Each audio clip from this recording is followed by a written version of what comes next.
బానిసకి అవమానం ఏంటో తెలియదట. బానిసకి అవమానం అంటే కూడా తెలియదట.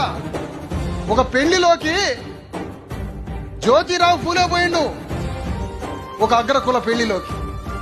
ఆ పెళ్లిలో అవమానించిండ్రు జ్యోతిరావు ఫూలేని. బయటికి వెళ్ళగొడితే జ్యోతిరావు ఫూలే ఏడుస్తున్నాడట, అవమానించారని, పెళ్లిలో నుంచి వెళ్ళగొట్టారని. మిగతా కులాలు కూడా అందులోకి పోతే వాళ్ళు నవ్వుతున్నారట, పెళ్లిలో నుంచి వెళ్ళగొట్టినా కూడా. అప్పుడు జ్యోతిరావు ఫూలే నిర్ణయం తీసుకున్నాడట, నన్ను బయటికి వెళ్ళగొడితే నాకు దుఃఖం వస్తుంది అవమానం అయినట్టుగా, కానీ నా ప్రజల్ని వెళ్ళగొడితే వాళ్ళు నవ్వుకుంటూ పోతారేంటి పెళ్లిలో నుంచి? నేను అవమానం భరించినట్టుగా, నాకు దుఃఖం వచ్చినట్టుగా, నేను అవమానపడ్డట్టుగా వాళ్ళు కూడా అవమానపడ్డట్టుగా చేయాలంటే ఏం చేయాలని అప్పుడు ఆయన ఉద్యమాన్ని సృష్టించిండు.